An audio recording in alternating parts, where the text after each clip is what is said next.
Today we have a special guest, Anita Hunnersen, who is one of the daughters of Alice Hunnersen, who Small Hands, Big Worries, a childhood memoir was written about. Anita H. is here to talk to us about her mother's memoir. Anita Hunnersen, I've got two Anitas here today. So, to our listeners, if I fumble, please offer me a little bit of grace. And I think what I'm going to do is just jump right in and maybe ask you the first question because you're here to kind of talk to us a little about your mom's memoir and your responses to that. So, my first question is tell us how you feel overall reading Alice's story.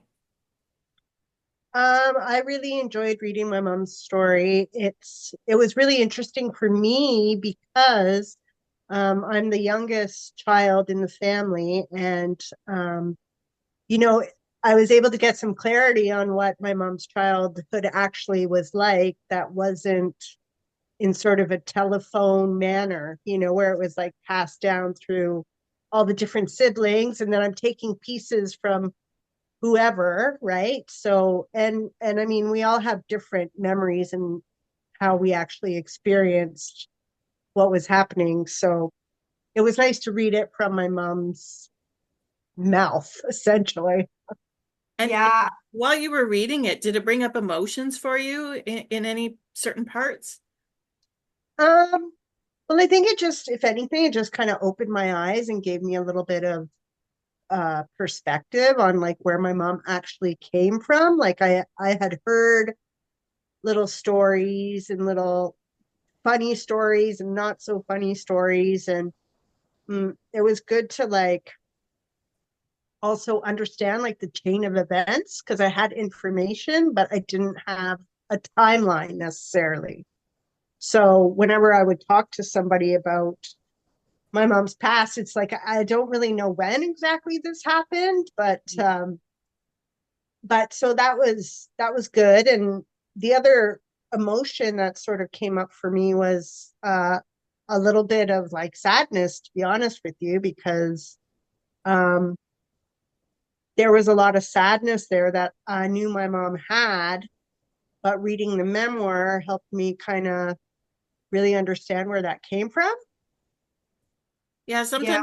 sometimes it helps us be almost more objective reading it like that because we think of our mom as this role of mom, right? Not as an individual with separate thoughts and feelings sometimes. And so reading it, you can kind of view her like, oh yeah, she was a person before me, before Yeah. she was And my it, mom. it and it was interesting too because it helped me to understand who she was and Mhm. why maybe she did the things she did as a parent and the choices she made in how she like supported us and raised us. And I kind of got the feeling that she wanted to do different than her parents because the story isn't the nicest of stories. I mean, there was happy moments and stuff, but yeah, it wasn't the greatest childhood, I would say. So Yeah. just to see like the comparison between generations even Yeah. was was really cool. I'm going to jump ahead a little bit and I was going to ask you this question a little bit later on, but I'm going to go ahead now because I think it's a really good segue to it. And first of all, I just want our listeners to know that Alice Hunnersen's story, Small Hands, Big Worries, is a story that was compiled together from interviews with her, but it was published in this way after she already passed away. So this story was compiled kind of for her. And that's an interesting thing for people to understand because when we think of memoirs, we often think of writing them ourselves, but we can also write a memoir on behalf of other people. And that's sort of how Small Hands, Big Worries came to be. But let me segue into that other part there because I wanted to ask you about that, Anita. I wanted to ask you, like, knowing that Alice's life journey doesn't have a traditional happy ending, at least the portion of her life journey that this memoir was written about. How do you feel about that? How do you think she would have felt about that, about that sort of uncertain ending and not that, happiness thing that we sometimes kind of think every story needs? Well, I think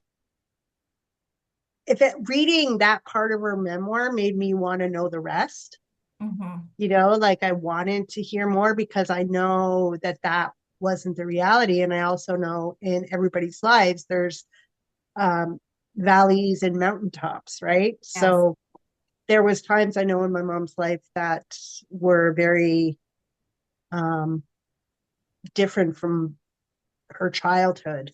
Um, so that aspect of things. Sorry, I'm just losing my train of thought. What exactly are you asking me, Kara? Well, let me ask it this way. Do you think that this was an important story to tell, regardless of the fact that it doesn't have the traditional happy ending? Do you think it's important for like your daughter to know these things and read them and to pass this part of Alice's legacy on? Yeah, I think everybody has to tell their story, whether it's all good, all bad, a mix Mhm. of either things.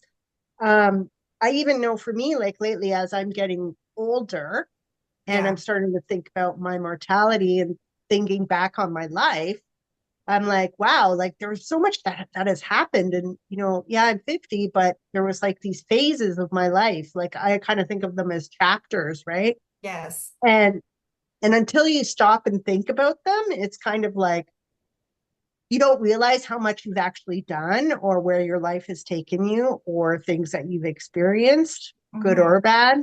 Yeah. Um, so yeah, I think there's chapters and I think it's important to put it down. And I think too, like what everybody likes to talk about their experience.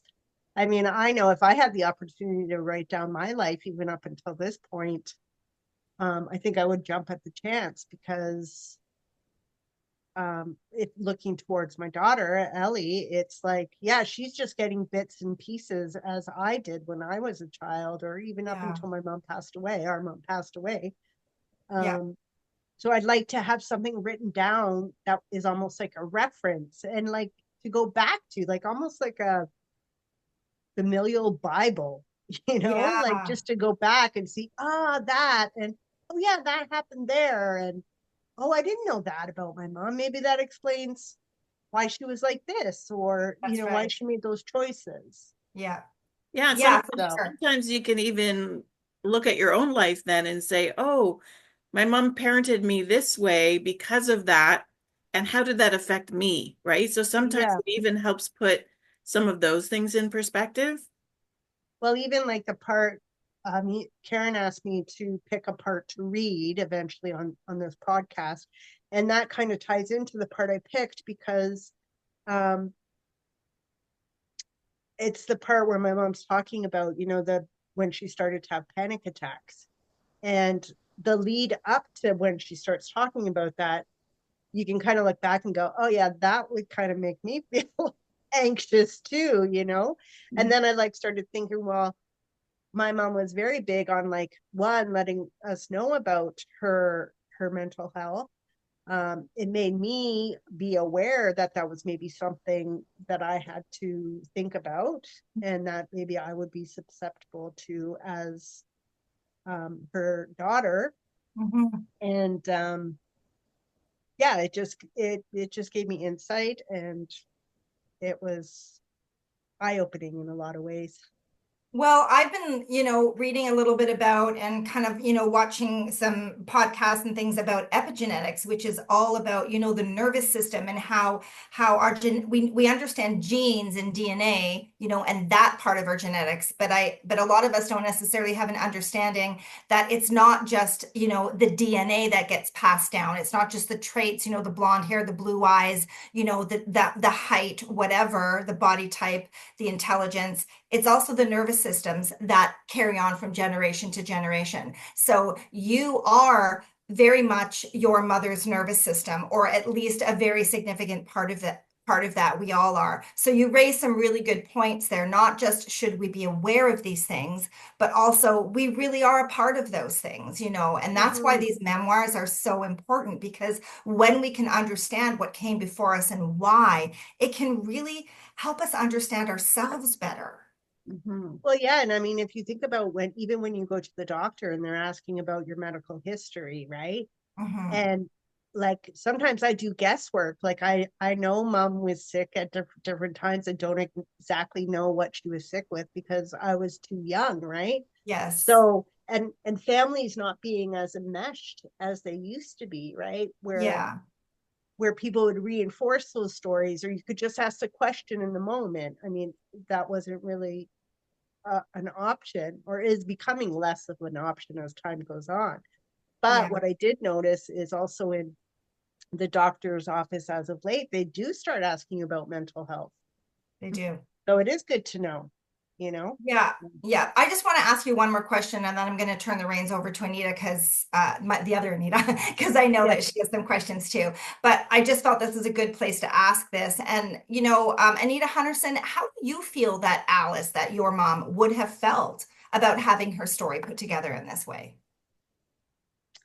Well, I know that mom, Alice, had a lot to say and a lot to share and a lot of experiences that were unique. Um, I think uh, people listened to her. She had a lot of charisma, and I think she also knew the value in sharing the story, Yeah, and I can appreciate that, and I'm grateful. that's wonderful. Nice.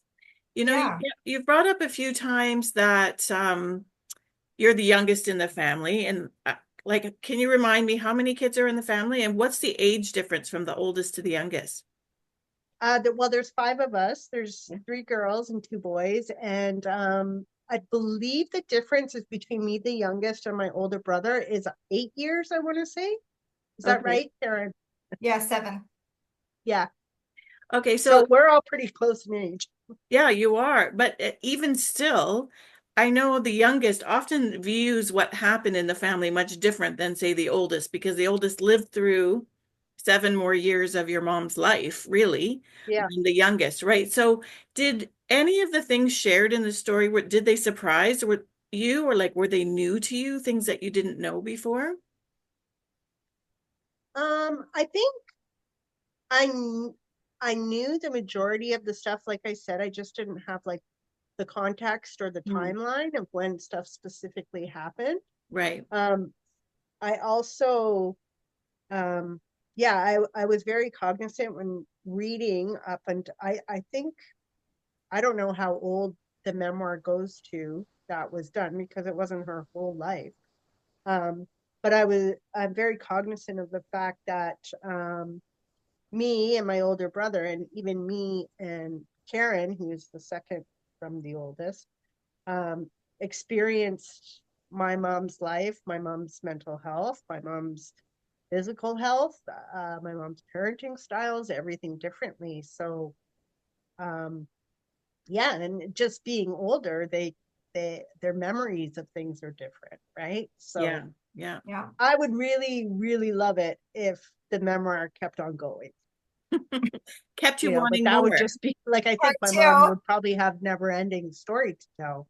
Yeah. We Yeah. all do, right? Yeah. Well, that's a good reason. Maybe we can move to you reading a piece of your mom's memoir now, because I'm sure our audience would love to hear a little piece and want to know more as well. Do you have a few paragraphs that you've chosen to share with us? Yeah, I do. I just wanted to say that before I do that, something that I recognized in my mom's memoir, and Yeah. that is part of the beauty of what you guys do and your capabilities is that my mom did have a sense of humor, and the way that Karen managed to put that down on paper, like kind of came through because she used some of my mom's own words, and also, there was some lightness in there, and she was sure to include those funny moments or whatever. Mm-hmm. So I could kind of say, yeah, my mom, that's my mom. My mom was giving the story, but Yeah. Karen made sure that that was conveyed in the memoir because, well, Karen knew who she was too. Yeah. Beautiful. Okay, so I'm just going to bring up my little thing. It's just a little paragraph. Sure. Um, the reason that I chose this one is because although my mom had times of great mental health, there was a lot of times where she didn't. And this part of her life in the memoir, Kara, did it go till like maybe till she was like 20 or something? You mean the memoir as it's been put together now? Like Yeah. what timeline does it end? Yeah, she probably in her like mid-20s. So yeah, she was quite young when it ends. So the paragraph I picked though is just kind of helped me understand like why her mental health wasn't Hmm. always at the best point. And my mom, you know, did struggle with uh, panic and anxiety disorder. Yeah, So this just kind of sums it up when that started for her. sure. So Agreed. it says, at around 8 years old, I started having panic attacks. My heart would race, my breathing would be shallow, and I'd have intense headaches and stomach aches. I would be fretful and full of fears and worries, which elevated my emotional needs and caused me to attempt to cling to my parents. Instead of trying to understand or help me with what I was experiencing, my mother would shake me and yell at me to stop the nonsense. I can still hear my mother calling me blurbeak, which means loudmouth. She often pointed out that I was a whiny kid, and frankly, I probably was. She called me Sir Pete, meaning whiner. My father wasn't any help either. He just trivialized my fears by telling me it will be all over before you become a boy. It's kind of harsh, fair enough, but that was a very different world back then also, right? Yeah. But it just drove home to me why people end up coping the way they do, and it also I could relate to that section because I've struggled with um my mental health at different times, and it gave me a feeling like I could relate to her Yes. in That's that Yes. beautiful. moment. And I'll just wrap that up too, because I obviously knew Alice very intimately. Yeah. Um, compiling her story in that way and going through it, with the resources that we had with interviews and some of her own writings. It really helped me understand that what a lot of what she was experiencing was what we are now calling neurodivergence. So I Mm-hmm. understand that Alice probably had ADHD or some other neurodivergent, tendencies, or I don't want to say personality disorders, but you know what I mean. And, Mm-hmm. nowadays we are so much more accepting of them. But back in Alice's time, not only were parents not open to learning about that, they simply denied that any of that ever existed. And so I know that when Alice was a child and she was growing up, it was a very difficult world to navigate, especially, right after the war and going through all of those traumas and navigating life in a way that needs just weren't being met or even recognized. So it's interesting that you bring that up. We can know so much more about people's stories when we read them and when we seek to understand. So And also I think society in general, yeah, you know, because you see those patterns in growth where we have maybe dealt with like the computer age a little bit more, and being more accepting and open to differences, you know. mm, It's just it shows not only the history of our mom, but it shows the history of the last 80 years, you know. yeah, yeah, 100%. And Yeah, I love also that it brings it to the present and helps us, like we talked about earlier, understand ourselves now yeah, Mm-hmm. and for future generations, right? hmm, Mm-hmm. yeah, I work with a lot of older people just in my business, and the stories they could tell, you yeah, know, I'm yeah. highly interested in them and their wisdom and their experiences. It's almost like I wish they would all write a memoir before I started working with them so I could be like, this is who you are, you know. Yeah, I Yeah. get yeah. you. Well, Yeah. maybe there'll be a guest on Legacy Keepers, one day, or write a memoir with Daisy Chain Legacy Publishing. We're here. Yeah.